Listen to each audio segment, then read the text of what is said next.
Hello students, आज हम BA part तृतीय वर्ष के अंतर्गत अपना अध्याय व्यक्तिक अध्ययन पद्धति केस स्टडी मेथड के बारे में जानेंगे। हमने अपनी कल की क्लास में व्यक्तिक अध्ययन पद्धति का अर्थ और उसकी विशेषताओं के बारे में जाना था। हमने जाना था कि व्यक्तिक अध्ययन पद्धति क्या है। व्यक्ति अध्ययन पद्धति के बारे में जानते हुए हमने इसको समझा कि व्यक्तिक अध्ययन पद्धति के अंतर्गत किसी एक सामाजिक इकाई, वो इकाई कोई व्यक्ति भी हो सकता है, कोई समूह भी हो सकता है, कोई समुदाय भी, संस्था भी, कोई जाति भी हो सकता है, उस एक इकाई के समस्त पक्षों का व्यापक और सूक्ष्म अध्ययन किया जाता है। यानी कि व्यक्तिक अध्ययन पद्धति के अंतर्गत जिस विषय या समस्या या घटना का अध्ययन करना चाहते हैं उसे एक इकाई मानकर उसके समस्त पहलुओं का गहन और सूक्ष्म अध्ययन किया जाता है, तो उस विधि को हम व्यक्तिक अध्ययन पद्धति कहते हैं। आज हम जानेंगे व्यक्तिक अध्ययन के प्रकार क्या है, टाइप्स ऑफ केस स्टडी। इसके अंतर्गत इसके अध्ययन की प्रकृति के आधार पर इसको दो भागों में बांटा गया है, व्यक्ति का व्यक्तिक अध्ययन और समुदाय का व्यक्तिक अध्ययन। तो पहले हम जानेंगे व्यक्ति का व्यक्तिक अध्ययन क्या है। इसके अंतर्गत बताया गया है कि जब एक व्यक्ति के बारे में, जैसा कि इसके नाम से स्पष्ट है कि व्यक्ति का व्यक्तिक अध्ययन, यानी कि जब एक व्यक्ति के बारे में समस्त सूचनाएं एकत्रित की जाती हैं, इसमें उसके जीवन का प्रारंभ से लेकर अंत तक उसके जीवन इतिहास का अध्ययन किया जाता है, तो उसे व्यक्ति का व्यक्तिक अध्ययन कहा जाता है। इस प्रकार के अध्ययन में उन सभी घटनाओं, परिस्थितियों, पृष्ठभूमियों की जानकारी प्राप्त की जाती है जिन्होंने व्यक्ति के व्यक्तित्व के निर्माण में महत्वपूर्ण भूमिका निभाई है। यानी कि एक व्यक्ति से संबंधित जितने भी पहलू हैं जिससे कि उस व्यक्ति के व्यक्तित्व का निर्माण हुआ है, उसकी पर्सनालिटी डेवलप हुई है, और उसके जीवन इतिहास से जुड़ी हुई जो भी घटनाएं जिसने उसे प्रभावित किया है, जिसकी वजह से उसके साथ अच्छा या बुरा हुआ है, उससे जुड़ी समस्त घटनाओं का अध्ययन किया जाता है। इस विधि में परिवार के सदस्यों, पड़ोस, मित्र मंडली, उसके द्वारा लिखी कोई डायरी, आत्मकथा, संस्मरण पत्र, जीवन इतिहास आदि स्रोतों से प्राप्त करके जानकारी उसका अध्ययन किया जाता है। यानी कि इस प्रकार इस विधि में व्यक्ति के संपूर्ण सामाजिक जीवन तथा पृष्ठभूमि और उसको प्रभावित करने वाले कारकों का अध्ययन करके निष्कर्ष निकाला जाता है। इसी प्रकार दूसरा प्रकार है समुदाय का व्यक्तिक अध्ययन। इसके अंतर्गत किसी समूह, संस्था या जाति या समुदाय का एक इकाई के रूप में अध्ययन किया जाता है। जैसा कि इसमें एक व्यक्ति का अध्ययन किया जाता है, एक व्यक्ति से जुड़े हुए समस्त पहलुओं, घटनाओं का अध्ययन किया जाता है। इसमें एक पूरा समुदाय, वो समुदाय कोई संस्था, कोई जाति, कुछ भी हो सकता है, उस समुदाय को एक इकाई मानकर उससे जुड़ी हुई सभी घटनाओं का अध्ययन किया जाता है। एक समुदाय का व्यक्तिगत अध्ययन उसकी आंतरिक स्थिति का पूर्ण रूप से अध्ययन हेतु सामग्री संकलन की व्यवस्थित पद्धति है।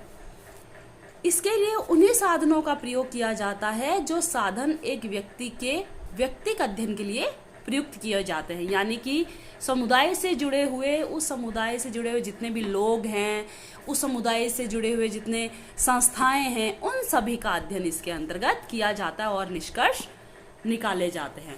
तो ये तो थे केस स्टडी के प्रकार। अब हम जानेंगे केस स्टडी की प्रक्रिया क्या है, व्यक्तिगत अध्ययन पद्धति की क्या प्रक्रिया है, क्या प्रणाली अपनाई जाती है अध्ययन करते हुए।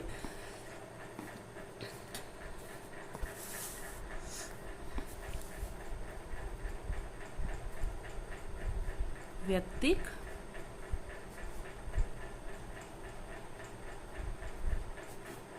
अध्ययन की प्रक्रिया या प्रणाली इसको कहें।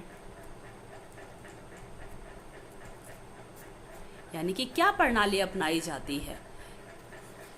व्यक्तिक अध्ययन भी एक सुनियोजित और व्यवस्थित तरीके से किया जाता है। इसमें अध्ययन की जाने वाली इकाई के बारे में सूक्ष्म गहन जानकारी प्राप्त की जाती है। इस विधि के लिए भी कुछ चरण प्रयोग में लाए जाते हैं, यानी कि कुछ चरणों से होकर गुजरना पड़ता है जिससे कि हमारी प्रक्रिया पूर्ण होती है, जिसके अंतर्गत इसका सबसे पहला चरण है समस्या का विवरण।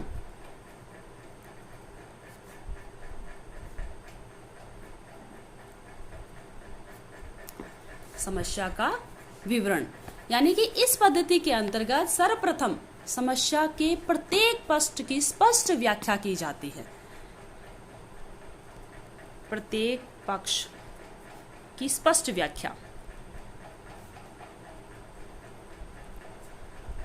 उसके बारे में भूतकाल वर्तमान की समस्त सूचनाओं का संकलन किया जाता है, यानी कि समस्या से जुड़े हुए सभी पक्षों की व्याख्या करनी होती है ताकि हमें पता चल सके पूरे पक्ष क्या है, पूरी समस्या क्या है। समस्या का वर्णन और उसकी व्याख्या इस विधि का ये प्रथम सोपान कहलाता है। इसके अंतर्गत भी कुछ बातों का ध्यान देना पड़ता है इस चरण में, मतलब इस समस्या का विवरण करते समय कुछ इसके पॉइंट्स हैं कि किन किन बातों का हमें ध्यान देना चाहिए। तो सबसे पहले हमें समस्या का चयन,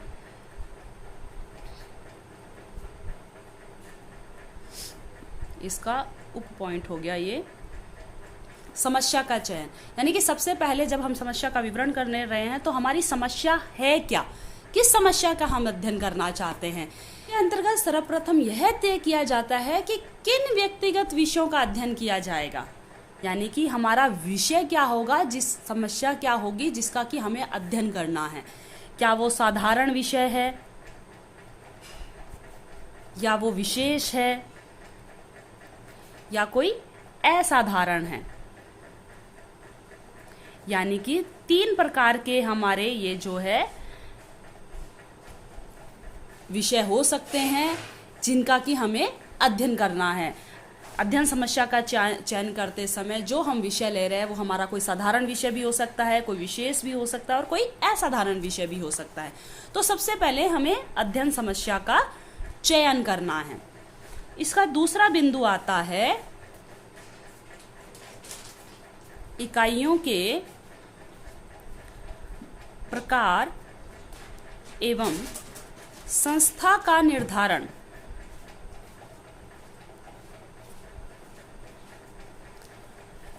अध्ययन विषय के चयन के बाद अध्ययन की इकाइयों और उसके संख्या एवं उसके प्रकारों को तय कर लिया जाता है, और यह भी तय कर लिया जाता है कि अध्ययन की इकाई कोई व्यक्ति है, कोई परिवार है, कोई समूह है, कोई समुदाय क्या होगी और उसकी कितनी संख्या होगी। यानी कि अगर हमारा अध्ययन विषय निर्धारित हो जाता है तो उसके बाद वो इकाई क्या होगी, क्या हाँ परिवार है, कोई समूह है और कितनी संख्या है उनकी, ये उसका निर्धारण हमें उसके बाद में करना है। इसका तीसरा बिंदु है विश्लेषण का क्षेत्र।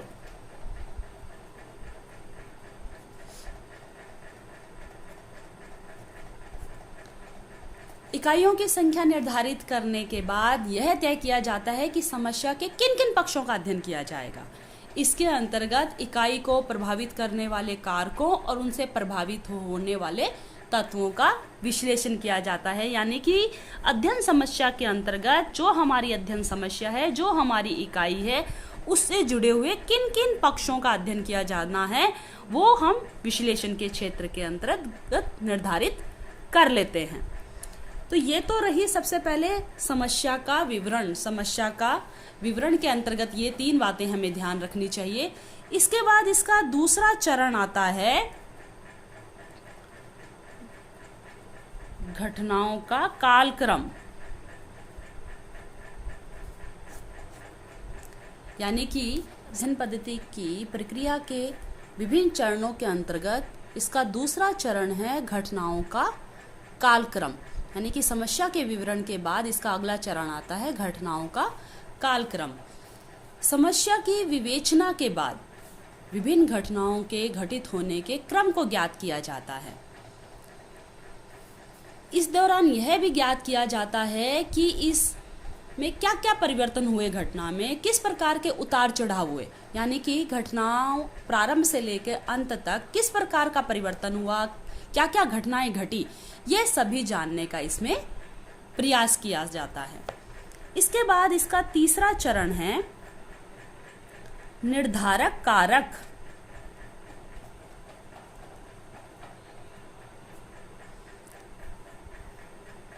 यानी कि व्यक्तिक अध्ययन पद्धति के इन चरणों में इस प्रक्रिया के अंतर्गत यह जानने का प्रयास किया जाता है कि इसको प्रभावित करने वाले कारक क्या हैं।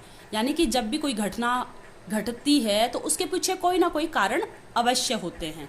यानी कि कोई भी जब घटना घटित होती है उसके लिए जो उत्तरदायी कारक होते हैं वो दो प्रकार के होते हैं, प्रमुख कारक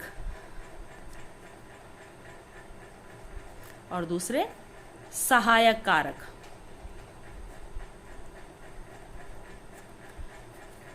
प्रमुख कारक वो होते हैं जो घटना के घटित होने के लिए मूल रूप से जो घटना को प्रभावित करते हैं। जैसे मान लीजिए एक व्यक्ति को अपराधी बनाने के लिए उसके साथियों का योगदान या गरीबी प्रमुख कारण हो सकती है। इसी प्रकार दूसरे टाइप के कुछ सहायक कारक होते हैं जो प्रमुख कारकों की सहायता करते हैं। जैसे एक व्यक्ति को अपराधी बनाने के लिए गरीबी के अतिरिक्त माता पिता का उपेक्षापूर्ण व्यवहार हो सकता है, कोई मानसिक तनाव हो सकता है, वो सहायक कारक के रूप में उसको प्रभावित करते हैं। तो व्यक्तिक अध्ययन पद्धति की जब प्रक्रिया की हम चल रहे हैं तो सबसे पहले हमने समस्या का विवरण तैयार किया, समस्या हमारी क्या है वो हमने जानी, फिर समस्या की संख्या और उस इकाई हमारी क्या होगी, हमारी विश्लेषण का हमारा क्षेत्र क्या होगा, ये हमने तय किया। उसके बाद घटनाओं का कालक्रम कि प्रारंभ से लेके अंत तक घटना किस प्रकार से घटित हुई है, उसमें क्या क्या परिवर्तन आए हैं, क्या क्या उतार चढ़ाव आए हैं। फिर हम जानने का प्रयास करेंगे उसके कारक क्या हैं, उस घटना को प्रभावित करने के लिए कौन से कारक सहायक रहे हैं, प्रमुख कारण क्या रहे हैं, सहायक कारण कौन से रहे हैं, ये जानने का हम प्रयास करेंगे। इसका अगला चरण है विश्लेषण एवं निष्कर्ष।